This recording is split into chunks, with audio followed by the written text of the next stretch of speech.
একটা ইট বসায় না, হ্যাঁ ইট বসালেও হবে না, বড় ইট। একটা হাতুড়ি নিয়ে ভাঙিয়ে তাহলে তো হবে না, হবে না। দাদুরি জালে পড়েছে এমনি খেয়া মেরেছে। কে বললো এটা? দাদুকে টেনে নিয়ে যায়নি?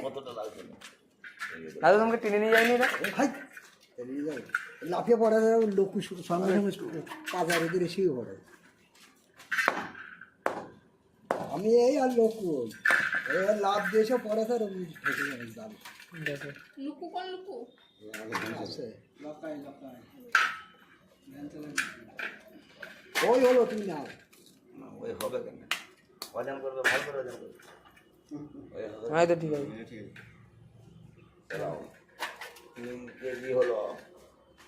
এটা বড় ইট নিয়ে আয়।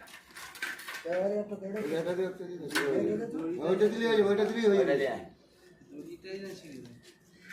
কিছু হবে না। কিছু সাইজটা দেখছো? মুখে মাছি ঢুকে। আর ফ্লাগ বাবা তুমি মাথা কামাচ্ছ, তুমি তো খাওটা আমি নাই আছে ও একটা আমি আনন্দ। তো আমাকে মারি না, আমার কোনো পাপ নেই। চল ঠিক আছে, ঠিক আছে, হয়ে গেছে। কতটা বেশি ছিল, চালাও। 6 কিলো চালাও, এবার মাছটা চাপা। চামচামা মাছটা হয়ে যাবে। চাপা। দাঁড়া, এইটা আগে ভালো করে বসা। 5 থেকে 6 কিলো একদম হবে। আমি 5 5 কিলোর ওপর হবে। এই ছোট মাছগুলো এনে যাবে না। কি হলো চিবো? ওইটাই ছোটগুলো দাও দিয়ে বড়টাগুলো সাইডে করে দিও। ও তো 20 কেজি 40 কেজি বলছে। এটা তো 8 কিলো বলছি।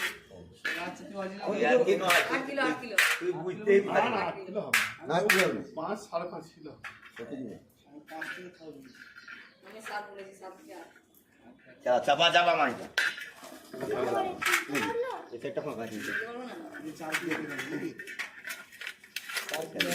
বেশি আছে। ছেড়ে না যায় তো এটা কিচ্ছু ছিড়বে আস্তে আস্তে কিচ্ছু ছিড়বে না। তোলো তোলো আমি যা বললাম, আমি বললাম ওই 5 থেকে 6 এর মধ্যে হবে। আমি আগে নম্বর বলে দিই যে কত নম্বর তোরা পাবি। তাই মাছটা না বলতে পারবো কি রয়েছে। ছিঁড়ে গেল। ছেড়ে যাবে আমার আনজাটা এমনি আছে। ও দাদু একটা নতুন দড়ি লাগিয়ে দেবে না দাদু?